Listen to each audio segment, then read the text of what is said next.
exposición de hora de la tarde. Ya nos quedamos en la enfermedad de Crohn, ¿no? Bueno, estas enfermedades vamos a ver más que todo la parte quirúrgica, porque yo supongo que lo van a desarrollar en lo que es el tópico de gastroenterología, ¿no?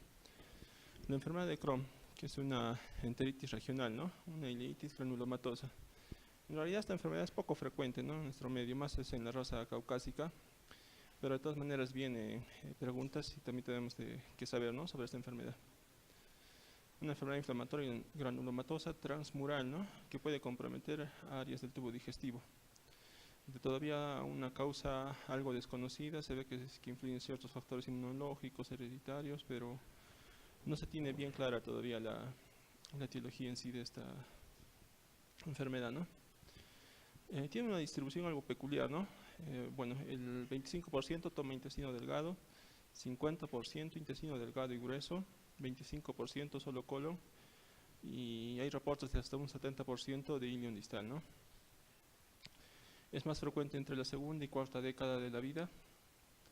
El tratamiento en estos, como son gente relativamente joven, ¿no?, en la segunda y cuarta década de la vida. Ya, siempre, generalmente se trata de iniciar primero un tratamiento médico, porque si es que se inicia un tratamiento quirúrgico a estas edades, el porcentaje de recidiva es bien alto. Entonces la cirugía lo reserva generalmente cuando el paciente ya tiene 50, 60 años. Los síntomas son algo inespecíficos, ¿no? Diarrea, sin sangre, dolor abdominal, letargia, fiebre, pérdida de peso, y puede estar asociado a algunas enfermedades anorrectales, ¿no?, como son la fisura, la fístula, úlceras, abscesos perianales, y también asociada a un compromiso de colon en un 50% y intestino delgado en un 20%.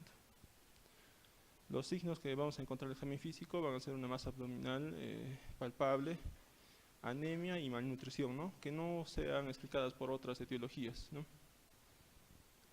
Siguiente. Para el diagnóstico nos va a ayudar bastante, ¿no?, lo que viene a ser una radiografía contrastada. Bueno, son porciones del intestino que van a estar estenosadas, separadas por un área anormal. Vamos a poder también ver, como hay contraste, vamos a poder ver si existen fístulas, ¿no? El diagnóstico diferencial básicamente es con la colitis ulcerativa, ¿no?, pero también podría ser por linfomas, una TBC enteroperitoneal, amebiasis, infecciones por salmonella, ¿no? Como les digo, el tratamiento médico, ¿no?, dieta baja en residuos, prednisona, antibióticos, que se utiliza la sulfasalazina y el metronidazol, ¿no?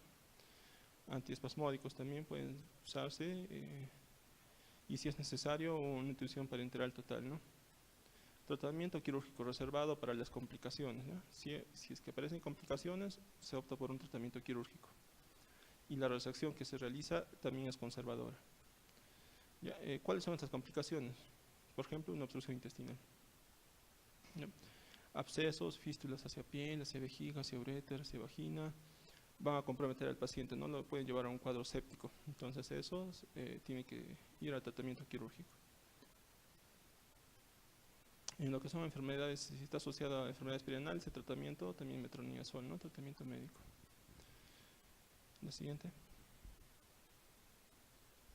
Bueno, ya casi en resumen, lo que es la clínica, ¿no? Fiebre, el dolor abdominal, ¿no?, la masa palpable, la pérdida de peso, distensión abdominal, estreñimiento. También tiene manifestaciones extracólicas, eritema nodoso, la menorrea, ¿no?, en las mujeres. La menorrea también es algo frecuente en pacientes que tienen enfermedad de Crohn y son mujeres, ¿no? Úlceras aptosas, uveitis. El diagnóstico es la iliocolonoscopía, ¿no?, con biopsia, o si no la radiografía, ¿no?, que nos ayuda en la contrastada. Como ya dijimos, ¿no?, el tratamiento. Los esteroides como inducción, como mantenimiento de la azatioprina, y los antibióticos que utilizamos son el metronidazol, ¿no? También se puede utilizar el ciprofloxacina. Y ya medicamentos ya más avanzados, que son los biológicos, ¿no? Las complicaciones que hemos visto, ¿no?, las complicaciones asociadas hacia fístulas, fisuras, abscesos, estenosis, que pueden causar también obstrucción intestinal, y los abscesos, ¿no?, que son masas abdominales dolorosas. La siguiente. Ahí podemos ver, ¿no?, por ejemplo, en esta radiografía, Es una zona que se está abscedando. Ahí. Lo que señala la flechita son las paredes en sí del absceso. La siguiente. De la misma manera, la siguiente. Es en realidad lo que vemos, ¿no? Siguiente. Patología quirúrgica de intestino delgado. Vamos a ver algunas preguntas, ¿ya? Lo que es la enfermedad de Crohn. La afectación rectal es frecuente. Como vimos, ¿no es cierto? ¿Hay afectación exclusiva de la mucosa? No, era transmural. La cirugía debe de ser extensa. Dijimos que la cirugía debe ser no, más conservadora, ¿no? Los brotes agudos suelen acompañarse de síndrome oclusivo intestinal, esto sí. La complicación que causa la oclusión intestinal es con los brotes agudos. La siguiente. En las mujeres afectadas de enfermedad de Crohn es frecuente que exista. ¿Qué dijimos que existía? Mastitis aguda, no, ¿no es cierto? Mastopatía quística, tampoco. La menorrea sí, ¿no? Metrorragias, tampoco. Embarazos ectópicos, tampoco. La siguiente. La incidencia de recurrencia postoperatoria de la enfermedad de Crohn es menor si la intervención se realiza en uno de los siguientes periodos. Dijimos por qué no operar a estos pacientes que debutan con enfermedad de Crohn y están entre la segunda y cuarta década de la vida, porque si los operamos vamos a encontrar un alto índice de recidiva. Por eso generalmente se trata de reservar la cirugía para lo que son las complicaciones o pacientes que sean mayores, ¿no? De 50, 60, como les dije. La respuesta ley, ¿no? La otra enfermedad con la cual se hace diagnóstico diferencial es la colitis ulcerativa, ¿no? Que en realidad es una inflamación de la mucosa. Esta sí incluye el recto. Vimos que la enfermedad de Crohn no incluía, ¿no? La inflamación compromete a la mucosa, ¿no? En forma continua. En la enfermedad de Crohn era en forma discontinua y era una afectación transmural. No produce enfermedad anal o perianal, no hay compromiso de intestino delgado. Ya, generalmente está limitada hacia el colon. Como vimos, la enfermedad de Crohn podía afectar tanto el intestino delgado, intestino grueso, ¿no? Bueno, las manifestaciones extraintestinales que tiene esta enfermedad también, ¿no? Están asociadas hacia espondilitis esclerosante, sacroileitis, artritis periférica, eritema nodoso, estomatitis aptosa, ireitis, colangitis esclerosante. Casi la mayoría de enfermedades, ¿no? Inmunológicas. El riesgo de cáncer es algo alto en esta enfermedad, ¿no? En la colitis ulcerativa.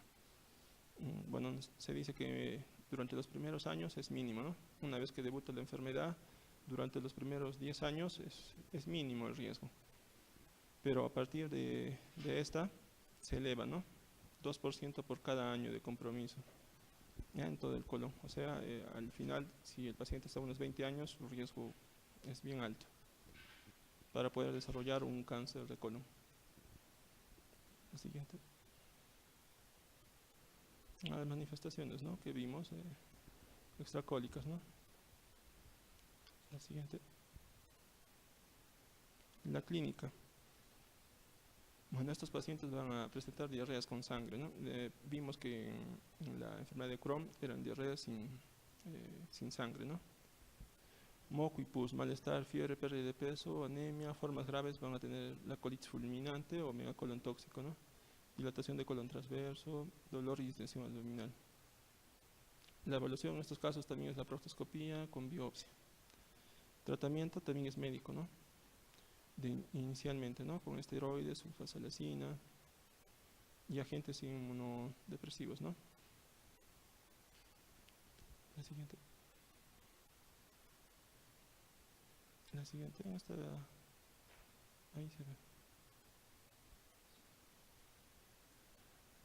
El tratamiento quirúrgico, ¿no? Las indicaciones para tratamiento quirúrgico de colitis ulcerativa van a ser igual, similar a esto, ¿no? Que presente complicaciones, que pueden ser hemorragia, colitis fulminante o megacolon tóxico y que no presenten una respuesta al tratamiento médico, ¿no?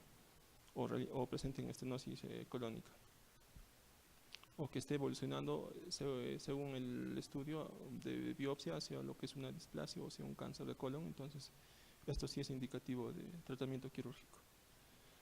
Los procedimientos que se realizan es la proctocolectomía total con ileostomía definitiva, donde se extrae prácticamente todo el colon, o puede ser la proctocolectomía total con preservación del esfínter anal, ¿no? Y anastomosis de bolsa ileal y ano. O sea, esto se hace una plastía en ilio para crear como una bolsa, ¿ya? Y como se está preservando los esfínteres, se hace una anastomosis hacia lo que es el ano. La colectomía total y cierre de muñón rectal también. La proctocolectomía total e ileostomía continente. Ahí se ha extraído, ¿no? Prácticamente todo el colon y recto. La siguiente. Bueno, para hablar de lo que viene a ser ya los tumores colorectales, vamos a hablar principalmente sobre los pólipos, ¿no? Porque estos pólipos van a ser los que un 95% van a ocasionar el cáncer en lo que viene a ser colon y recto. Entonces es necesario conocer sobre los pólipos. El pólipo se define como una proyección de la superficie de la mucosa. A la macroscopía lo que nosotros vamos a ver es si es pediculado, o sea, es como si fuera un tallo de un árbol, o si son sésiles, ya si no tienen un pedículo, sino son solo elevaciones. Eso es lo que vamos a ver macroscópicamente. Y macroscópicamente también podemos ver si son más de 100, ya se habla de enfermedad de poliposis. Los tipos histológicos que vamos a encontrar, esto es ya la microscopía. O sea, una vez que este pólipo lo llevamos a estudio anatomopatológico histológico, vemos al microscopio que pueden tratarse de 4 tipos, ¿no? Pólipos hiperplásicos, que van a ser pequeños, menores de 5 milímetros, es el tipo más común de todos los pólipos, y no es una lesión premaligna.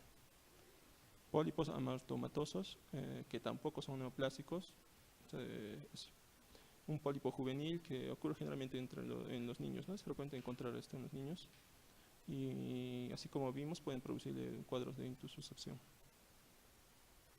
Los pólipos inflamatorios, que son grandes, resultados de una inflamación, ¿no? Son pseudopólipos, ¿no? Que pueden presentarse en colitis ulcerativa, puede ser un pólipo linfoide benigno. No son tampoco premalignos, no evolucionan hacia un cáncer en sí de colon y recto, ¿no? Los primeros 3 tipos histológicos no son premalignos, ¿ya? No son premalignos. Y de los 3, ¿cuál era el más frecuente? El hiperplásico, ¿no? El pólipo neoplásico, estos sí evolucionan hacia lo que viene a ser un cáncer, ¿ya? Son inicialmente benignos, pero que tienen una probabilidad de desarrollar hacia un cáncer. Y de estos hay los tipos, ¿no? Que son adenoma tubular, que 75%, representa el 75% de los adenomas, y son pediculados. O sea, en la macroscopía lo vemos pediculados. El otro es el adenoma villoso, que corresponde a un 10% de los adenomas, que estos son sésiles, ¿no? Que tienen gran tamaño, causan diarreas acuosas y bastante pérdida de potasio. Y los adenomas tubulovellosos, ¿no? Son los mixtos, que representan el 15% de los adenomas. Y entonces los pólipos neoplásicos, estos sí pueden desarrollar hacia lo que viene a ser un cáncer. Y de estos tenemos 3, como dijimos, ¿no? El adenoma tubular, el más frecuente, el adenoma villoso y el adenoma mixto. Como vemos, si es que es pediculado sesil, podrían corresponder a esto. O sea, la macroscopía no nos define si es que es un pólipo que puede evolucionar hacia una neoplasia o no. Tenemos que mandar siempre a anatomía patológica. Secuencia del adenoma cómo evoluciona hacia un carcinoma, ¿no? Pacientes con cáncer tienen pólipos adenomatosos sincrónicos. Sincrónicos significa que están en varios sitios, ¿no? A la misma vez. Hay una transición de adenoma a carcinoma, ¿no? El pico de incidencia de pólipo es 50 años, ¿no? Y de cáncer es a 60 años. La poliposis adenomatosa familiar siempre desarrolla cáncer. Este es otro tipo. La polipectomía reduce el riesgo de cáncer, ¿no? Esto es importante, la polipectomía reduce el riesgo de cáncer. Entonces, se tiene que extraer, ¿no?, los pólipos, ya sea durante el procedimiento de la colonoscopía, en la cual lo extraen con un asa, o si no, si es que fuera mucho, se podría realizar una resección, ¿no?, selectiva de esa zona. Los estudios genéticos moleculares, ¿no?, que se realizan son para los cromosomas 5, 17 y 18, que están asociados hacia el adenoma para que evolucione ese carcinoma. La siguiente. Potencial maligno, ¿no? Más del 95% del cáncer colorectal derivan de pólipos neoplásicos, es lo que les decía, ¿no? Por eso es importante revisar este tema también de los pólipos. ¿Por qué? Porque el 95% del cáncer colorectal va a estar derivado de este pólipo. El tamaño. Vamos a tener que tener bastantes criterios: el tamaño, el tipo histológico y el grado de atipia. En el tamaño, si es que es de 1 centímetro, es 1% de probabilidad de que desarrolle un cáncer, ¿no? Si es de 1 a 2, un 10%. Si es más de 2 centímetros, ya un 50% de probabilidad de que desarrolle un cáncer. Entonces esto es importante, ¿no? El tamaño. El tipo histológico, como vimos, ¿no? El tubular, solo un 5% desarrolla hacia cáncer. El túbulo velloso, que era el mixto, un 20%, ¿no? Y el velloso, un 40%, o sea, casi un 50%. Casi la mitad de estos van a evolucionar hacia lo que es potencialmente un cáncer, ¿no? Y el grado de atipia también, ¿no? Leve, moderada o severa, ya en sus respectivos porcentajes. El tratamiento de los pólipos, ¿no? Deben ser removidos por su potencial maligno, como dijimos, ¿no? Se realiza polipectomía endoscópica, polipectomía transanal o una colectomía segmental. Es como les dije, ¿no? Durante el procedimiento colonoscópico puede hacerse la extracción del pólipo. Pero si es que hay un gran compromiso, hay varios de estos, podemos hacer una colectomía segmental, ¿no? La resección de este segmento. En pólipos malignos tratados endoscópicamente, si el pólipo es pediculado, ¿no? Cáncer confirmado, no hay una invasión venosa, todo esto se observa durante la biopsia, no sé, una invasión venosa o linfática, moderado o bien diferenciado. El siguiente. Aquí vemos, ¿no?, como por la colonoscopía le están realizando la polipectomía, ¿no? El siguiente. Ahí vemos, ¿no?, cómo es que lo liga y luego se aplica el bipolar y puede hacerse exéresis del pólipo. Esta ya es una imagen, ¿no?, real. Siguiente. Ahí lo están extrayendo, ¿no? Y se revisa la hemostasia y ahí queda. Bueno, aquí carcinoma de colon y recto, ¿no?, la incidencia. Es el cáncer más común del tracto digestivo. Es el tercer cáncer en mujeres después de pulmón y mama. Es el tercer cáncer en hombres, ¿no?, después del pulmón y próstata. Los americanos tienen un 5% de probabilidad de desarrollar cáncer colorectal. La mayoría de los cánceres son detectados después de los 50 años, ¿no? Como vimos, ¿cuál era el pico para cáncer? Era de 60, ¿no es cierto? Entonces después de los 50 ya es la gran mayoría. La división, un cáncer que se origina de un pólipo, el 95%. Eso es porcentaje alto, por eso es de que hemos visto los pólipos. El cáncer hereditario de origen no polipósico solo representa un 5%, ¿no? Es casi mínimo. Ahí está ligado hacia lo que es la herencia. La siguiente. En realidad lo que es el sitio es un cambio de recto a colon izquierdo a colon derecho, ¿no?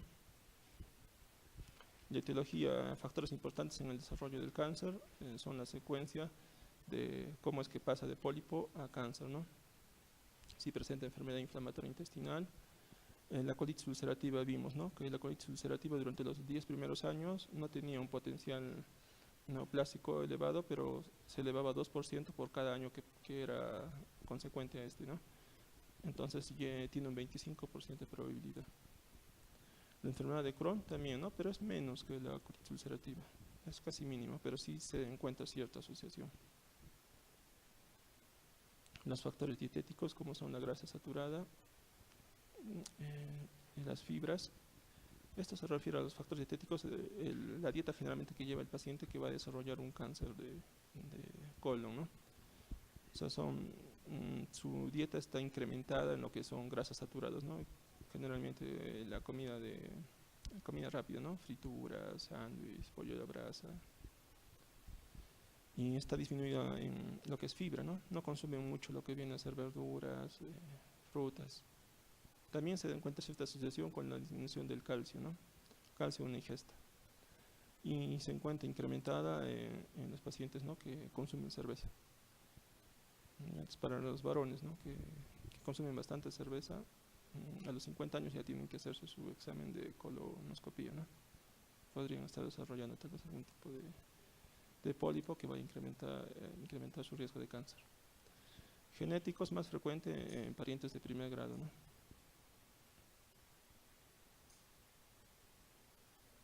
Y ahí está, según la ubicación, el porcentaje, ¿no?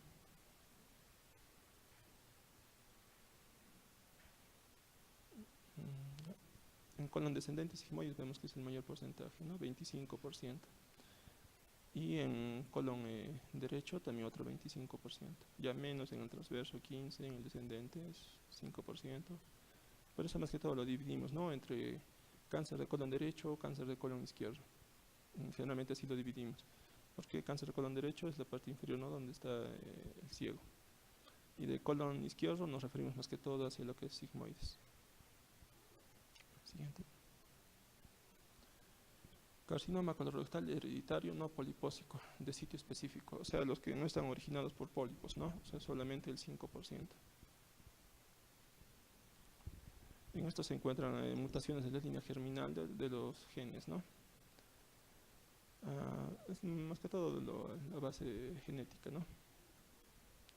En esto hay que reconocer dos síndromes, ¿no? El síndrome de Lynch tipo 1 y el síndrome de Lynch tipo 2. El síndrome de Lynch tipo 1 se trata de un desorden autonómico dominante. Predominancia de cánceres de colon proximal. Incremento de cáncer sincrónico y promedio de edad 44 años.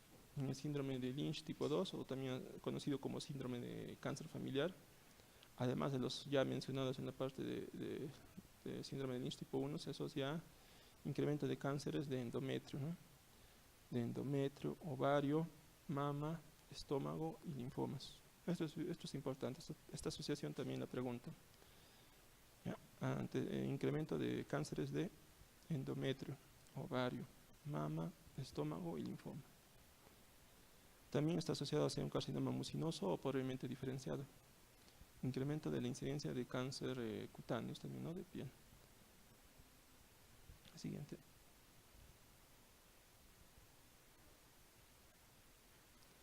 Bueno, para esto se utilizan los criterios de Amsterdam, ¿no? 3.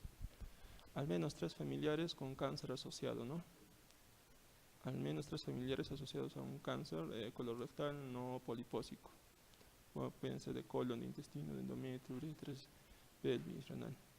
Un familiar afectado es de primer grado. Al menos 2 generaciones sucesivas están afectadas. O sea, si es que uno de los familiares presenta, por lo menos las 2 generaciones consecuentes que le siguen pueden ser afectadas. En los casos en los cuales al menos una persona fue diagnosticada antes de los 50 años, se ha excluido la poliposis familiar adenomatosa. Esta es otra patología. Los tumores han sido verificados por anatomía patológica y los criterios de Bethesda. Siguiente.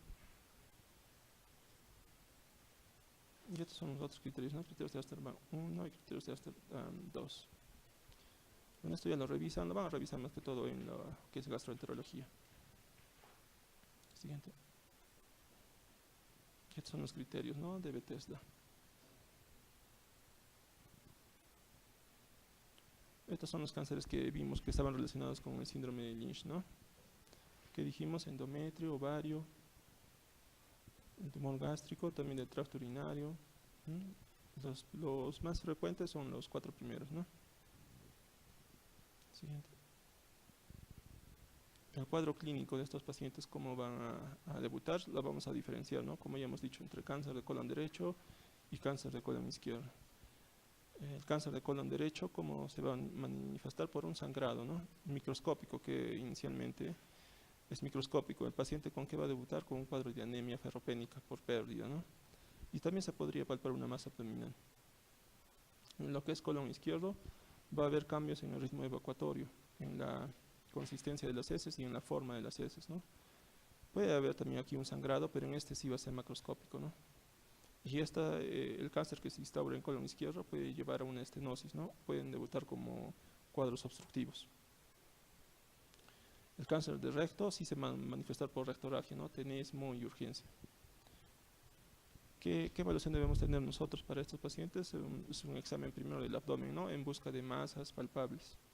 También hay que hacerles un tacto rectal, una proctosigmoidoscopía, una ecografía endorrectal, una colonoscopía, una radiografía de pulmones y una tomografía, ¿no? Siguiente.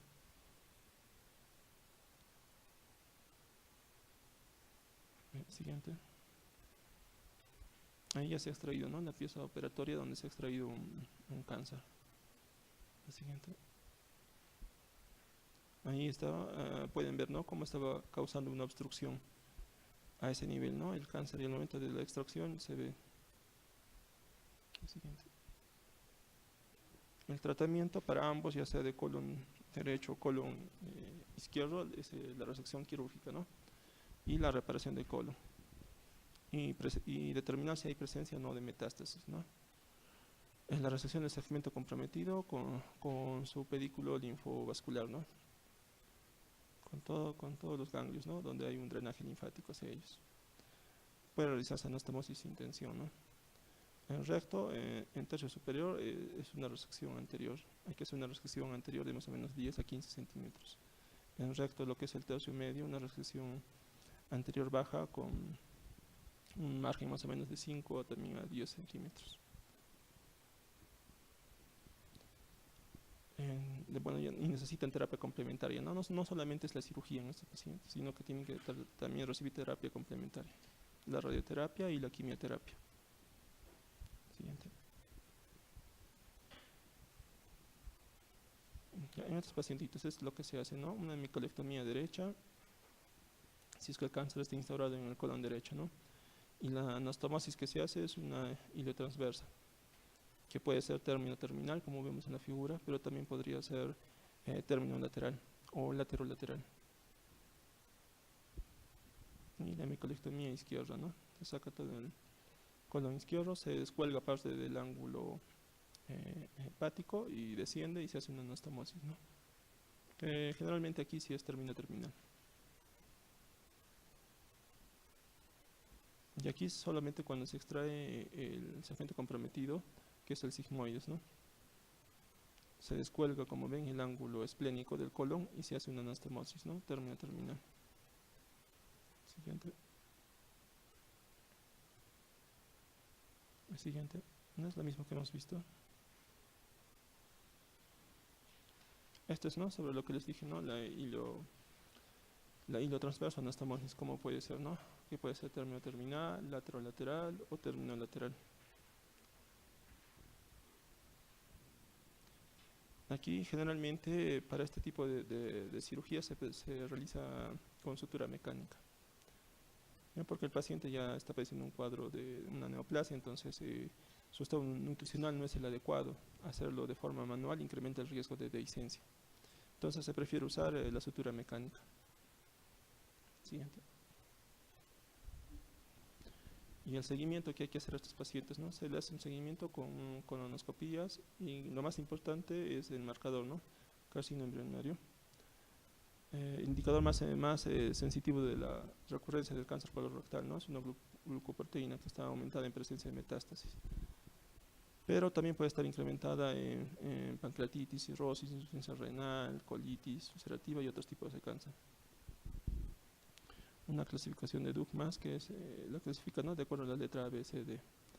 A, cuando es un tumor de pared hasta la capa muscular.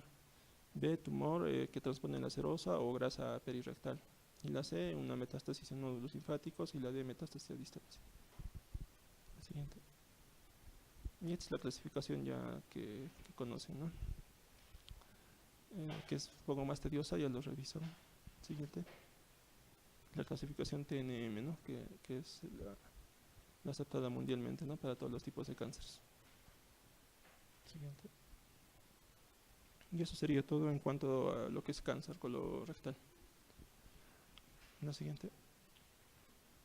Bueno, vamos a tocar otro tema que son las hernias, de donde vienen bastantes preguntas. La anatomía de la pared abdominal. Para conocer y saber más de hernias es básico, ¿no? Lo que es la anatomía de la pared abdominal. Entonces dividimos hacia la cavidad abdominal, ¿no? Entre paredes. En la pared anterior, que vamos a encontrar los músculos verticales, ¿no? Que es el recto anterior del abdomen, y el músculo piramidal, que se encuentra ya en la parte baja. Muchos no se recuerdan del piramidal, solo se recuerdan del recto anterior. En los laterales, que vamos a encontrar músculos planos, ¿no? El oblicuo lateral, el oblicuo mayor, menor y el transverso, ¿no? En la parte posterior, que vamos a encontrar el psoas mayor, el cuadrado lumbar y el ilíaco, ¿no? En la superior, el diafragma, y en la inferior, el estrecho superior de la pelvis. Lo segundo que hay que conocer es las capas que atravesamos con una incisión a través de la piel, en una cirugía de hernia, ¿no? Lo primero que incidimos, que es la piel. Luego el tejido celuloso cutáneo. Dentro de este tejido celuloso cutáneo vamos a encontrar dos fascias, que es la fascia de Camper y la fascia de Scarpa. La fascia de Scarpa en pacientes obesos a veces es un poco gruesa. Incluso muchos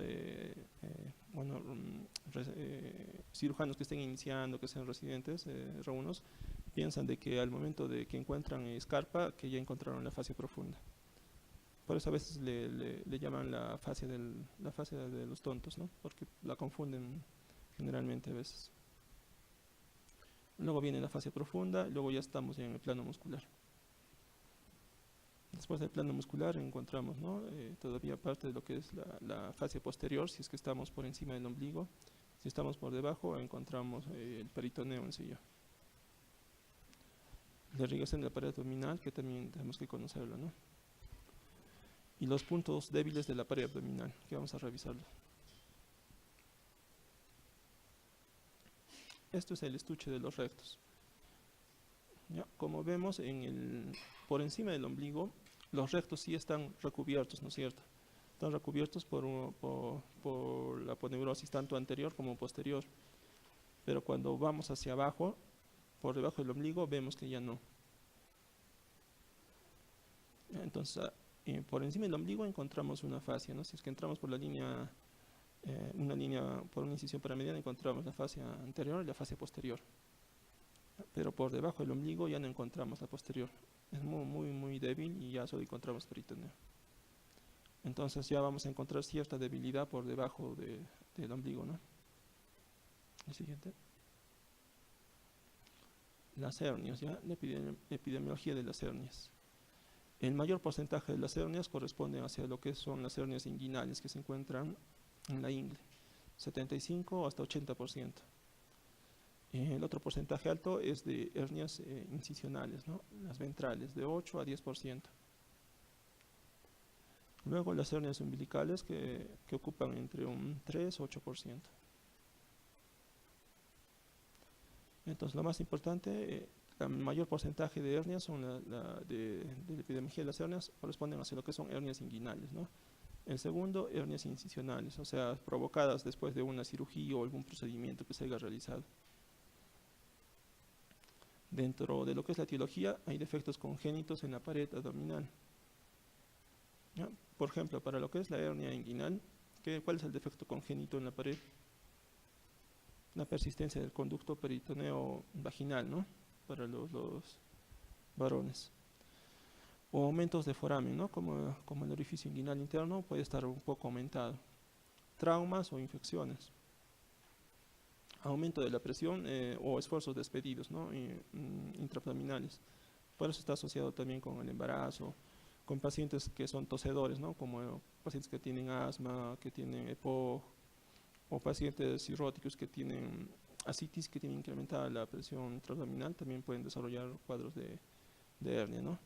Y aquí falta algo también importante, que incluso al momento de la evaluación de un paciente que vaya a ser sometido a una reparación de una hernia, hay que tener muy en cuenta que es la hiperplasia benigna de próstata, ¿no? Porque estos pacientes andan pujando al momento de miccionar y elevan la presión intraabdominal. Y esto los induce a que formen una hernia inguinal. Incluso si es que es operado y se le corrige la hernia inguinal, en su postoperatorio puede recidivar más fácilmente esta hernia si no se trata estas enfermedades, ¿no? Como la hiperplasia benigna de próstata, el asma, el EPOG y otras, ¿no? Las hernias también se pueden complicar, ¿no? Con una obstrucción intestinal. Puede haber una encarcelación y pueden llevar a un compromiso vascular. La terminología, que puede ser una hernia completa, cuando contiene saco, también tiene un contenido. Pueden ser incompletas cuando tienen solamente saco y no tienen contenido. Pueden ser coercibles, que ingresan a la cavidad pero protruyen inmediatamente. Estas hernias sí la han visto los que han hecho su internado o los que están en su serum. Ya, las reductibles también, que pueden regresar a la cavidad abdominal, ¿no? Son los pacientes a veces que tienen su hernia, ellos mismos se la reducen. ¿Ya? Ven que protruyen, hacen un esfuerzo físico, protruye la hernia, ellos mismos se lo reducen manualmente. Y las irreductibles, ¿no? Las encarceladas, en la que el contenido no regresa a la cavidad abdominal. Pueden haber también hernias deslizantes, ¿no? Que parte de lo que viene a ser el saco está comprometido otro órgano. Generalmente encontramos en esta a la vejiga o al colon. Nuestro cuenta de la vejiga. Siguiente.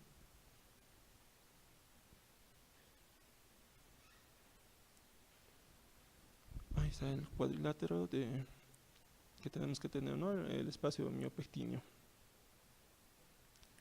Es por donde se originan generalmente las hernias, ¿no? ¿Qué tenemos por la parte medial? La fascia del recto anterior, ¿no?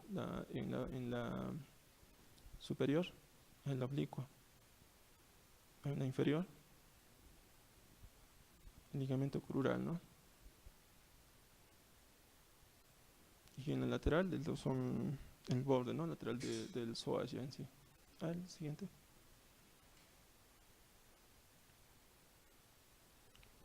Aquí tenemos, ¿no? En la pared anterior, aponeurosis del músculo oblicuo mayor, ¿no? Y el anillo inguinal superficial. Ya esto es ya de la hernia inguinal en sí. En la pared anterior, ¿qué es lo que vamos a encontrar? Aponeurosis del oblicuo mayor.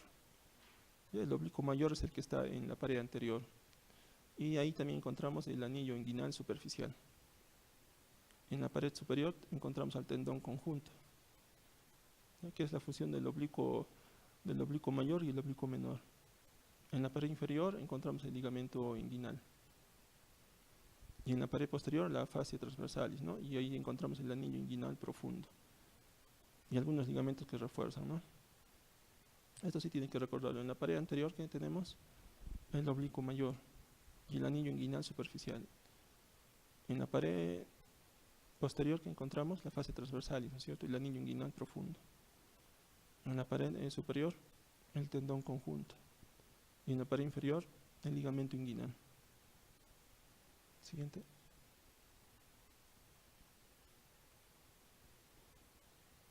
Este es el triángulo de Hesselbach, ¿no? En este, ¿qué vamos a encontrar? En la parte inferior del triángulo, el ligamento inguinal, ¿no?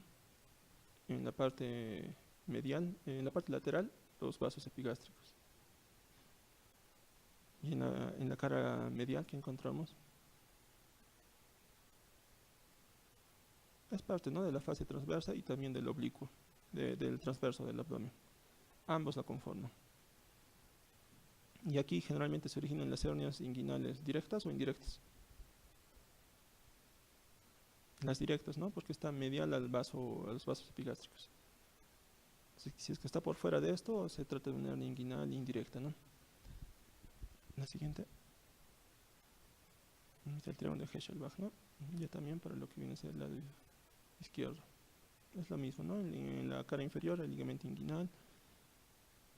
En la lateral, los vasos epigástricos. En la medial, parte de la fascia del recto, ¿no?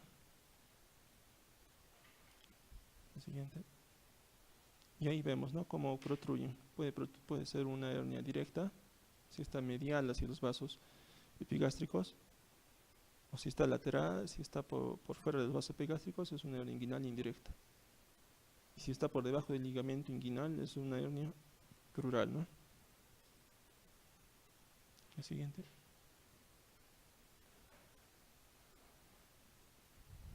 Aquí está lo que se compone en el cordón espermático, ¿no? ¿Qué es lo que tenemos en el varón y en la mujer? En el varón tenemos el conducto deferente, que tiene su arteria, que es la arteria del deferente, pero también contiene la arteria espermática, ¿no?, de acuerdo a los colores. También está el plexo pampiliforme. La arteria funicular también, y también tiene ramas genitales del nervio genitofemoral, ¿no? Esto es importante porque si estas ramas quedan atrapadas o queda muy ajustado la colocación de la malla o la reparación en sí de la hernia, causa mucho dolor. Entonces, en el dolor postoperatorio de una hernia inguinal, generalmente se debe esto a la captura de la rama genital del nervio genitofemoral. Y en la mujer, ¿qué es lo que contiene? Porque también debe haber un contenido, ¿no es cierto?, en las mujeres que tienen su hernia. Generalmente el ligamento redondo.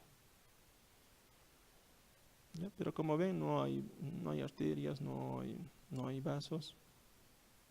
Por eso es que muchas veces, cuando los cirujanos están apresurados o no tienen la delicadeza, cortan el ligamento redondo. ¿En qué le afectaría a la mujer el cortar el ligamento redondo?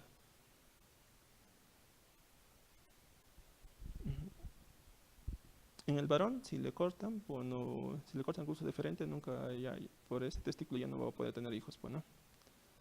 Puede haber un sangrado, mucho dolor, pero en la mujer, generalmente el ligamento redondo está fijando lo que viene a ser el labio mayor de la vagina.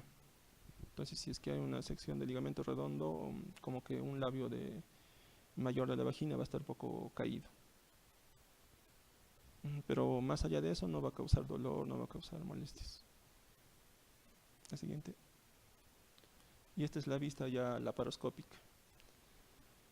Lo que hemos visto hasta ahora es una vista anterior, ¿no es cierto? Pero ahora con la cirugía laparoscópica podemos verla desde la parte posterior y también se la puede reparar, ¿no? Para esto, generalmente, para lo que es la cirugía laparoscópica, tenemos que tener en cuenta dos triángulos, ¿no?, que es el triángulo de la muerte y el triángulo del dolor. Como ven, ¿no?, en el punto número 4, que está el conducto deferente, y en el número 6, que son los vasos espermáticos. Esas estructuras tenemos que identificarlas, porque ahí es donde se ubica el triángulo de la muerte, donde están los vasos. Entonces, si nosotros lesionamos incidentalmente, lo que va a causar es un sangrado que no va a parar fácilmente y el paciente se va a descompensar y hay que convertir la cirugía laparoscópica en una cirugía abierta. ¿Y qué pasa si nosotros causamos una lesión o usamos mucho electro por fuera, ¿no?, hacia el lateral de lo que viene a ser los vasos espermáticos? Ya también en esta zona están los nervios. Entonces, si lesionamos algún nervio, va a tener un dolor, ¿no?, postoperatorio, que no se va a poder calmar fácilmente. La siguiente. Bueno, ahora para ver lo que es el anillo crural, ¿no? Para las hernias crurales, lo que tenemos que ver, que es por debajo del ligamento inguinal, ¿no? Por debajo del ligamento inguinal, entre el ligamento de Cooper y la cintilla iliopectínea. Como ven, hacia el lateral está la cintilla iliopectínea. En la parte superior, el ligamento inguinal. En la inferior, el ligamento de Cooper. Y en la parte medial, el ligamento lagunar o de Gilbert, ¿no?, que son las 4 estructuras que hay que recordar para el que es el ligamento, el anillo crural. La siguiente.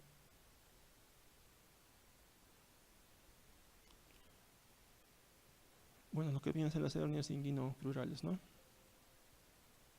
La hernia inguinal, ¿cuál es la hernia inguinal más frecuente? ¿No? La hernia inguinal indirecta tiene una frecuencia, ¿no?, mayor en hombres que en mujeres, eso sí sabemos. ¿Cuánto es la diferencia? De 10 a 1. Es más frecuente en varones que en mujeres. La hernia inguinal indirecta es más frecuente que la hernia inguinal directa, ¿no?, en una relación de 5 a 1. Esos datos también son importantes. En cuanto al sexo, es más frecuente en el varón, ¿no?, de 10 a 1. Y entre hernia inguinal directa o indirecta, es más frecuente la indirecta, ¿no? 5 veces más que la directa. La hernia inguinal indirecta generalmente es congénita, ¿no? Como les dije, por persistencia del conducto peritoneo vaginal. Y la hernia inguinal directa generalmente es adquirido, ¿no? Por dilatación del anillo y más que todo por una debilidad de la fascia posterior. Por eso es que se desarrolla una hernia inguinal directa. La hernia inguinal indirecta es más frecuente a edades avanzadas, ¿no? Se manifiesta más a edades avanzadas. La hernia inguinal directa es una debilidad de la pared posterior, ¿no? Como les dije, no contenida en el cordón espermático. Como no sale del anillo profundo, entonces no está separada de lo que viene a ser el cordón espermático, la hernia directa. La hernia indirecta sí sale, ¿no? Paralela. Incluso ya vamos a ver con las maniobras que incluso se hacen para poder saber si es una hernia directa o indirecta. Y la hernia crural, que es una protrusión a través del anillo crural, ¿no? Nosotros trazamos una línea, ¿no? Entre la sínfisis del pubis y la cresta, la espina ilíaca anterior, entonces por ahí está el ligamento inguinal. Si nosotros vemos que la hernia está protruyendo por debajo de esta línea que estamos trazando, se trata de una hernia crural. Es más frecuente en mujeres, ¿no? Que en varones. La diferencia es de 6 a 1. Y es más frecuente en el lado derecho que en el izquierdo, con una relación de 3 a 1. Tiene mayor riesgo de encarcelación. Esto se debe a que, como el anillo crural es pequeño, lo que protruye a través de esta se va a encarcelar fácilmente.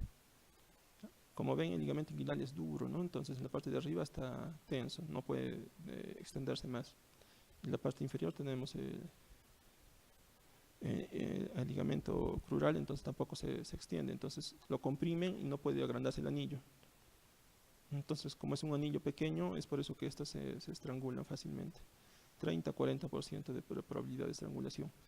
Entonces, todo paciente, a toda persona que vean que tenga una hernia crural, es mejor que sea programado para una cirugía, que esperar a que el contenido del saco se estrangule, ¿no? La siguiente. Eso es lo que les decía, ¿no? Es cómo es que salen las hernias inguinales, si es directa o indirecta. En la primera imagen que vemos que está hacia el lado izquierdo, hacia el lado mío, es la cual está protruyendo por fuera de los vasos epigástricos, ¿no? Y ven como el saco corre paralelo, ¿no? Junto con el cordón espermático. En cirugías de esta hernia hay que tener mucho cuidado, ¿no? Porque podemos lesionar, ¿no? El conducto deferente, sus vasos, los nervios, todo, porque ambos están pegados, están adheridos. Hay que tener una disección bien minuciosa. En cambio, en los que son hernias directas que salen medial al vaso epigástrico, como es la figura del lado que va hacia ustedes, es una debilidad de la pared posterior, ¿no? Entonces el saco no corre paralelo al cordón espermático. Entonces es poco probable, ¿no? que pueda estar adherido, que tengamos algún tipo de lesión. Por lo menos si son hernias pequeñas. Si son hernias grandes, ya pues también se adhieren hacia el cordón espermático. Esta es la clasificación de Nyhus que tenemos de la hernia, ¿ya? Bueno, ha aparecido una cantidad bien grande de clasificación de las hernias, ¿no? La más usada es la de Nyhus y es la que siguen preguntando. Pero actualmente ya salió incluso otra clasificación que se ha publicado en la Guía Internacional de Hernias. O sea, dentro de muy poco esta también va a variar y ya de repente ya no se toman los exámenes. Porque, como les dije, ¿no? Ya se ha tomado un consenso mundial sobre la clasificación de las hernias, porque era muy dificultoso. Cada sociedad de hernias manejaba su propia clasificación, no se hablaba el mismo idioma a nivel mundial. Entonces, la de Nyhus ya trató de aglomerar a la gran parte de las asociaciones de hernias para poder clasificarlas y a la vez darles un tratamiento, ¿no? Porque de acuerdo a esta clasificación se propone un tipo de tratamiento para cada hernia. Y vamos a revisarla. A ver, la de tipo 1 generalmente son las hernias pediátricas. Son hernias inguinales indirectas, ¿no? El anillo inguinal es normal. Son en pacientes pediátricos más que todo. No hay dilatación del anillo inguinal profundo, ¿no? Es de características normales. El tipo 2 es un anillo inguinal, hay una ya alteración de lo que es el anillo inguinal interno. Es una hernia inguinal indirecta con un anillo inguinal interno dilatado y una pared posterior intacta. Ya generalmente son hernias inguinales indirectas pequeñas, en las cuales solo hay una dilatación del anillo, pero la pared posterior se mantiene intacta. El tipo 3 es ya cuando hay un compromiso de la pared posterior, que se dividen en tres, ¿no? La tipo 3A es una hernia inguinal directa. Como vimos en la directa, ya había un compromiso de la pared posterior, ¿no? El tipo B, que es una hernia inguinal indirecta o mixta, pero el anillo inguinal interno está dilatado y hay ya una pared posterior también debilitada, ¿no? Y el tipo C, que es una hernia femoral. El tipo 4 está reservado para lo que viene a ser las recidivas, ¿no? Si es que ha habido una recidiva de una hernia inguinal directa, de una hernia inguinal indirecta, de una hernia femoral o de una combinada. Entonces, para que puedan recordar, el tipo 1 es en los pediátricos, ¿ya? Según la clasificación de Nyhus, hernia tipo 1 pediátrico. Se trata de una hernia inguinal indirecta. El tipo 2 ya hay una modificación solo del anillo, ¿ya? No de la pared posterior, solo del anillo. Tipo 2, solo modificación del anillo. Y se trata de una hernia inguinal indirecta. En la tipo 3 ya hay una dilatación posterior, ¿no? De lo que es la pared posterior. O sea, hay una combinación de las dos. Ya no solamente está comprometido el anillo inguinal, sino también la pared posterior. Y aquí sí encontramos a la hernia inguinal directa, ¿no? Como tipo A. Tipo B, una hernia inguinal indirecta o mixta, que le llaman en pantalón, ¿no? En donde el anillo inguinal interno está dilatado, pero también hay un compromiso de la pared posterior debilitada. Y la C, que es una hernia femoral. La mayor parte de las preguntas se refieren a esto, a la clasificación. Y las de tipo 4, como ya saben, es reserva para las recidivas, ¿no? Tipo A, B, C, D, ¿no? La A, que si es indirecta, femoral, o si no es una combinada. ¿Cómo hacemos el diagnóstico de una hernia inguinal? La mayoría bueno, como he visto de médicos o residentes incluso, hacen el examen físico del paciente con el paciente acostado. Pero no debe ser así, el paciente debe estar de pie. ¿Para qué? Para que se eleve la presión intraabdominal y podamos ver cómo es en sí que protruye esta hernia, ¿no? Entonces la evaluación debe ser tanto de pie como el paciente recostado. En la región inguinal, ¿qué es lo que vamos a hacer? La maniobra de Andrés, ¿no? Que es una invaginación del escroto o sino del labio en las mujeres para examinar las estructuras anatómicas, el anillo inguinal superficial, el cordón y percibir, ¿no?, la propulsión de la tumoración. Bueno, casi no preguntan esta maniobra, la que más preguntan es la maniobra de Landívar, ¿no? La maniobra de Landívar es la obstrucción medial con un dedo, ¿no?, del orificio inguinal profundo, una vez reducida la hernia. ¿Ya? O sea, en la maniobra de Landívar se usan dos dedos, ¿ya? Primero reducen la hernia con un dedo. Una vez reducida la hernia, con el otro dedo obstruyen lo que es el orificio inguinal profundo, ¿ya? Y estando ahí su dedo dentro del canal, sueltan el siguiente. Entonces van a ver cómo es que protruye. Si es que protruye hacia lo que es el pulpejo, ¿de qué se trataría? De una hernia inguinal indirecta, porque está viendo por el conducto inguinal, ¿no es cierto? Y viene directo al pulpejo. Pero si es que protruye por la parte interna, ¿de qué se trataría? De una hernia inguinal directa, ¿no es cierto? Esa es la maniobra de Landívar. Entonces la usan con dos dedos, ¿no? Y le piden al paciente que también puje, ¿no?, al momento de soltar el dedo que está obstruyendo el anillo inguinal profundo. Y luego hay un procedimiento, ¿no?, de Lazón, que es una asociación a las maniobras de Andrés y Landívar, que también lo preguntan muy poco. El siguiente. El tratamiento quirúrgico de las hernias. Ya de esto también preguntan bastante. Lo que tenemos que tener como principios generales para lo que es la cirugía de las hernias es uno, restituir el contenido del saco. O sea, el contenido del saco, invaginarlo, ¿no? Llevarlo nuevamente hacia cavidad. La ligadura y sección de la base del saco. Esto generalmente va a ser para las hernias inguinales indirectas. Y la reparación del defecto en sí, ¿no? ¿Qué está comprometido? Si está comprometido el anillo inguinal profundo, hay que tratar de reparar esto, ¿no? Generalmente se hace con una malla, o si es la pared posterior también, ¿no? Entonces las hernias inguinales indirectas, ¿qué es lo que se le hace en una resección del saco? Bueno, sí, pasa. Y una reconstrucción del anillo inguinal interno y refuerzo de la pared posterior, ¿no? A esto me refería. Hernia inguinal directa, lo que es lo que buscamos, una resección del saco, una reconstrucción del anillo inguinal interno y un refuerzo de la pared posterior. En una hernia inguinal directa, ¿qué es lo que buscamos? En estos casos ya no se hace una resección del saco, a menos que sea algo extenso, ¿no? Generalmente no pasa eso, lo único que se realiza es una invaginación del saco y una reparación de la pared posterior. ¿Por qué? Porque estamos viendo que el defecto aquí en una hernia inguinal directa sí es la pared posterior, ¿no es cierto? Entonces tenemos que repararla. Y en una hernia crural lo primero que tenemos que hacer es la inguinalización del saco. Ya, o sea, extraemos la hernia a través del anillo crural y lo llevamos hacia la región inguinal. Y luego hacemos un cierre del agujero crural y refuerzo de la pared posterior. La siguiente.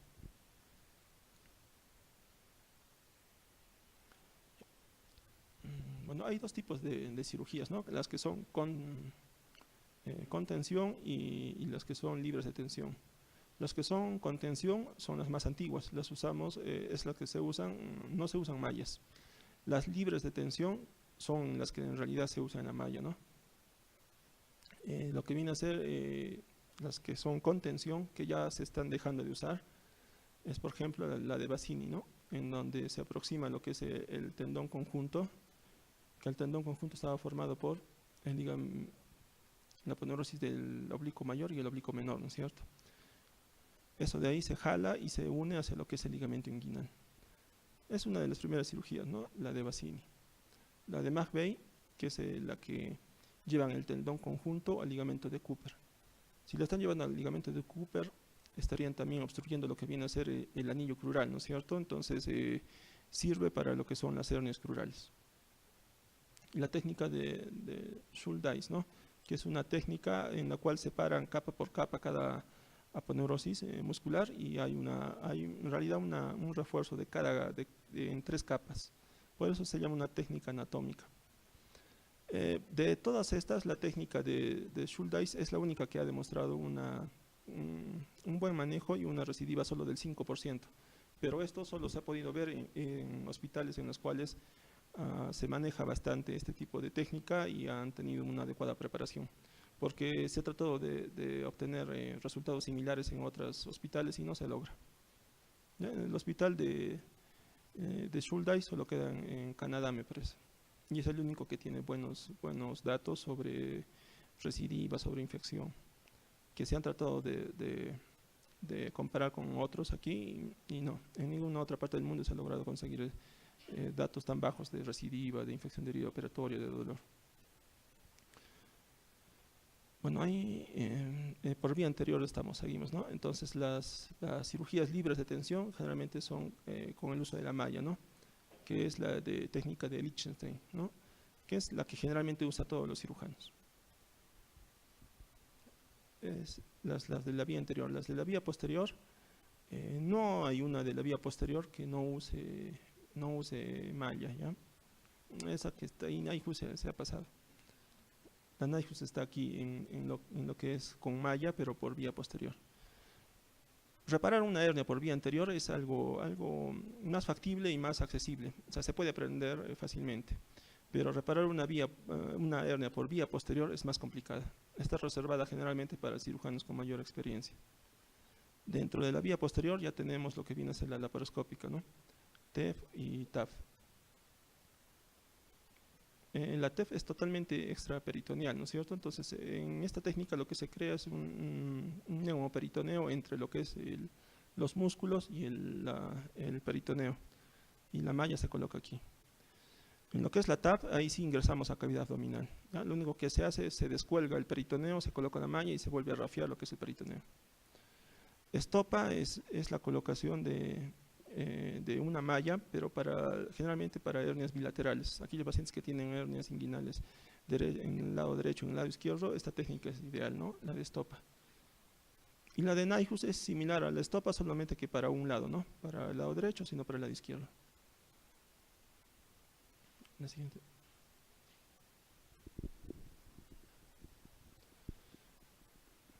Aquí vemos, ¿no? La de Bassini, cómo es que están llevando las fibras del tendón conjunto hacia lo que viene a ser el ligamento inguinal.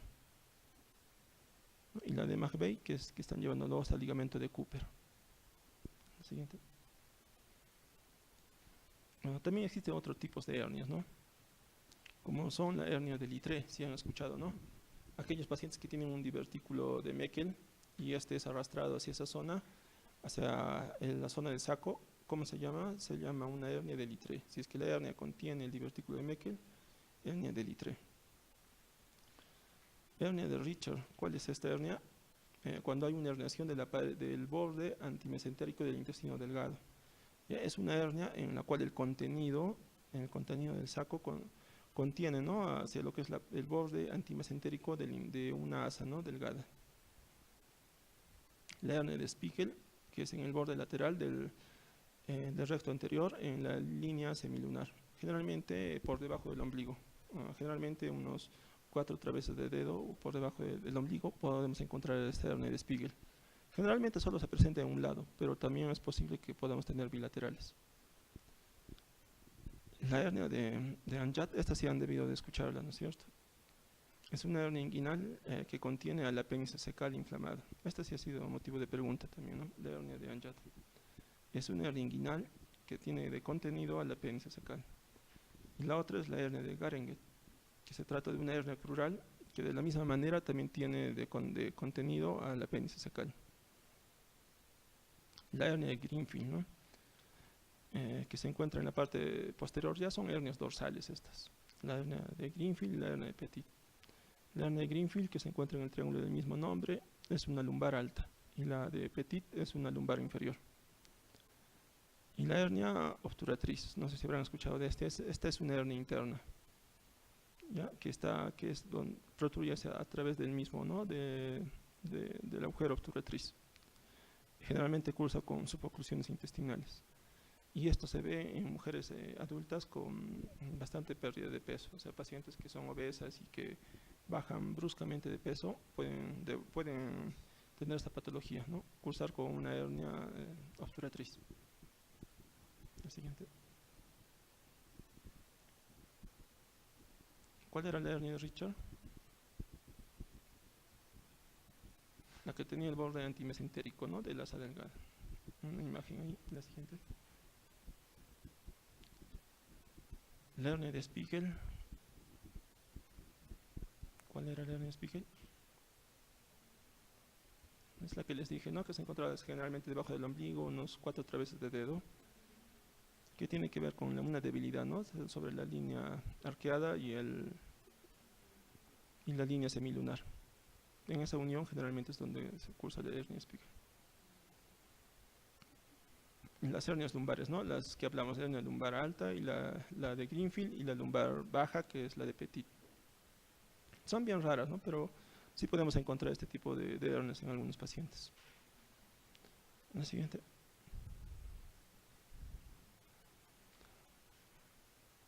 Bueno, como siguiente paso, el tema a revisar es la patología no rectal.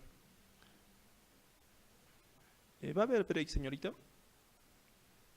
Señorita Sonia, ¿va a haber break para estas horas? ¿Sí?